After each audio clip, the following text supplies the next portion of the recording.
Em Gênesis 1, 27, está escrito: Deus criou o homem à sua imagem. A imagem de Deus o criou. Homem e mulher os criou. Em Mateus 19,4, Jesus reafirma essa verdade. Não tendes lido que o Criador os fez desde o princípio homem e mulher? Biblicamente falando, existem apenas dois gêneros, feminino e masculino, mulher e homem. Foi assim no princípio e era para ter sido sempre assim. Aliás, muitas outras coisas eram para sempre ter sido do jeito que foram criadas, mas o inimigo de Deus, com inveja satânica, viu a pintura fresca da criação divina e passou a mão sobre ela, sobre a tela, borrando as cores antes tão belas e harmoniosas. E tudo virou uma confusão só. Meninos e meninas estão sendo transformados em meniniques, homens estão se afeminando cada vez mais e mulheres se masculinizando. Os papéis estão sendo trocados e poucos admitem que está havendo uma confusão nesse processo. O casamento, antes a união entre um homem e uma mulher, sob as bênçãos de Deus, está sendo transformado na união entre duas ou mais pessoas, a revelia da vontade de Deus.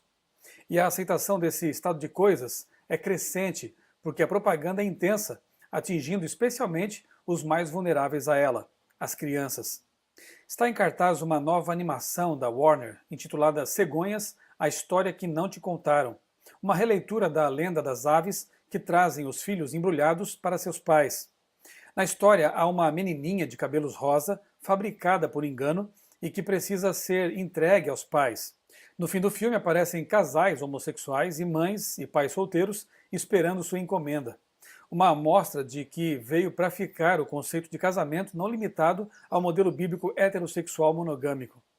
Meio que seguindo os passos do Colégio Dom Pedro II, do Rio de Janeiro, que liberou o uso de saias para meninos, uma escola municipal de São Paulo também está dando sua contribuição para destruir as diferenças entre os gêneros. Para a professora que está encabeçando a iniciativa, a escola costuma reforçar práticas desiguais que acontecem na sociedade.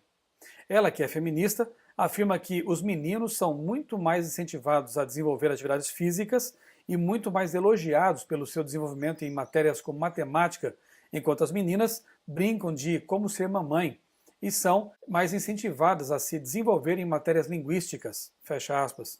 Existe algum problema em as meninas serem treinadas para ser mamães ou a desenvolver suas já inerentes habilidades linguísticas? Afinal, algumas delas não serão realmente mães?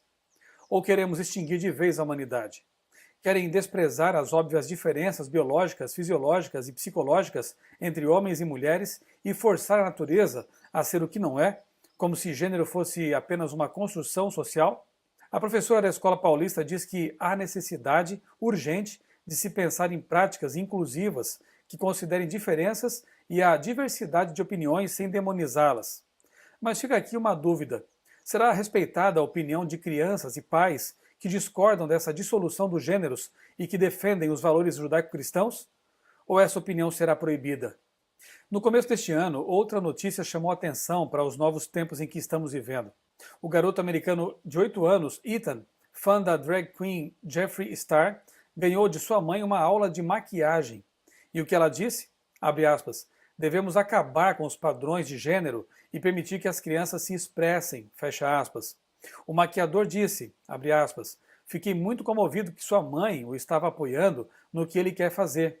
Há muitas crianças que têm os pais que ignoram ou proíbem esse tipo de coisa, fecha aspas. Mas não cabe aos pais tutoriar os filhos, ajudando-os em suas escolhas? É uma criança de 8 anos quem deve dizer à mãe o que quer fazer da vida? Para encerrar, mais um caso. O do mais novo ex-casal famoso, Brad Pitt e Angelina Jolie. Na verdade, da filha deles, chamada Shiloh, hoje com 10 anos. A menina gosta de se vestir como menino e o casal nunca quis interferir nesse comportamento dela, mantendo um ambiente em que, segundo eles, ela poderá ser quem é. Bem, agora ela poderá ser quem é em um lar em que lhe é permitido ser o que quiser, em que não há mais uma figura paterna e em que a mãe se assume como bissexual. Shiloh será realmente livre ou será moldada por essas circunstâncias, como tantos outros têm sido moldados por uma sociedade que vem impondo estilos de vida antibíblicos como se isso fosse a suprema expressão da liberdade? Em artigo publicado no Portal Adventista, o psiquiatra César Vasconcelos de Souza diz ver com temor esse conceito da ideologia de gênero neutro, na medida em que passa a funcionar como um fator que pode incentivar crianças e adolescentes a pensar que realmente não possuem um gênero definido. Ou seja, funcionaria muito mais um fator ambiental que tem influência sobre mentes muitas vezes fragilizadas justamente por transtornos passageiros típicos de sua idade.